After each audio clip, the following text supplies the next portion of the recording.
నెల్లూరులోని ladies club లో మాల మహానాడు జిల్లా సమావేశం ఘనంగా జరిగింది. ఈ కార్యక్రమానికి మాల మహానాడు రాష్ట్ర అధ్యక్షులు రాజేష్ హాజరయ్యారు.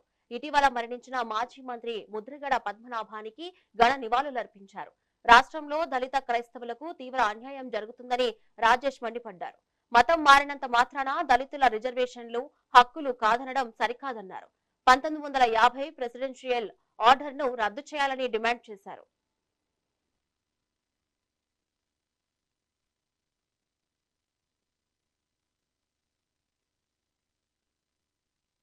మరి దేశంలోని రాష్ట్రంలో చూసుకుంటే దళిత క్రైస్తవులపై చాలా కుట్ర జరుగుతుంది. ఈ కుట్ర ఎలాంటి కుట్ర అంటే దళిత క్రైస్తవులకి మరి హిందూ మతంలో ఉంటేనే దళితులకి రిజర్వేషన్ వర్తిస్తుందని, మరి క్రైస్తవ మతంలోకి వెళ్తే వీళ్ళకి రిజర్వేషన్ ఉండదని, మరి ఎప్పుడో 1950లో ఉన్న ప్రెసిడెన్షియల్ ఆర్డర్ని తీసుకొచ్చి మరి ఈరోజు దళిత క్రైస్తవులపై రుద్దడం చాలా దారుణం. ఎందుకంటే మేము ఒకటో అడుగుతున్నాం, రాజ్యాంగంలో ఎక్కడో కూడా మత మార్పిడి జరిగితే రిజర్వేషన్లు ఉండవని ఎక్కడా లేదు. మరి ఎక్కడా లేని రాజ్యాంగంలోని ఈ ఆర్డర్ని తీసుకొచ్చి దొడ్డుదారిని తీసుకొచ్చి ఈరోజు ప్రజలందరూ గ్రహిస్తూనే ఉన్నారు. ఏదైతే ప్రెసిడెంట్ ఆర్డర్ ఉందో ఇది పార్లమెంట్లో పెట్టి మరి దీన్ని 6 నెలల్లో మరి ఏదైతే ఉందో దాన్ని అంగీకరించే విధంగా చెయ్యాలి. అలాంటిది ఎక్కడా కూడా జరగలేదు.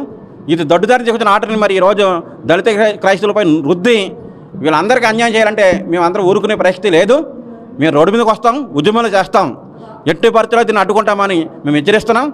మరి ఈరోజే కేంద్ర ప్రభుత్వం సెంట్రల్ ఏదైతే ఉందో మేము వాళ్ళకి ఒకటే చెప్తున్నాం, ఏదైతే కాశ్మీర్లో 370 ఆర్టికల్ని మీరు రద్దు చేశారు, మరి ఈరోజు ఇన్ని కోట్ల మంది దళిత క్రైస్తవుల మనోభావాలని కించపరిచే విధంగా వాళ్ళ అభివృద్ధిని అడ్డుకునే విధంగా మరి ఉన్న ఈ ఆర్టికల్ ఏదైతే ఉందో ఈ ఆర్డర్ ఏదైతే ఉందో ఈ ఆర్డర్ని రద్దు చేసి మరి దళిత క్రైస్తవులకి లబ్ధి చేకూరేలా చేయాలని చెప్పని మేము కేంద్ర ప్రభుత్వాన్ని కోరుతున్నాం.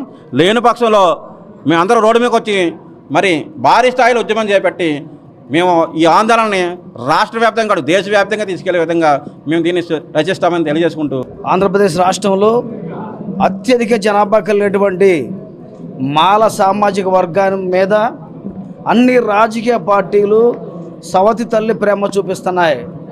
ముఖ్యంగా అన్ని రాజకీయ పార్టీలు మాలలో ఉన్నటువంటి చైతన్యాన్ని, మాలలో ఉన్నటువంటి వాక్చాతుర్యాన్ని, మాలల యొక్క హక్కుల్ని కాలారాసే విధంగా నిర్ణయాలు తీసుకుంటున్న సందర్భంలో ఈరోజు నా సోదరులు గౌరవనీయులు నల్లి రాజేష్ గారు ఏలూరు ప్రాంతానికి విచ్చేసి మరి మాల మహానాడులో ఉన్నటువంటి కమిటీలన్నీ కూడా పటిష్టం చేసేటువంటి భాగంలో ఒక నిర్ణయం తీసుకున్నాం. మా సోదరుడు నేను అనేక మందిని కలుపుకొని ఒక జేఏసీగా ఏర్పడి ఈ రాష్ట్రంలో పోగొట్టుకున్నటువంటి హక్కులన్నీ కూడా తిరిగి సాధించాలనేటువంటి కృత నిశ్చయంతో ఈ రాష్ట్ర నలుమూల అన్ని నియోజకవర్గాల్లో ప్రెస్ మీట్లు పెట్టుకుంటూ సమాజాన్ని అందరూ కూడా మరి దేశంలోని రాష్ట్రంలో చూసుకుంటే దళిత క్రైస్తవులు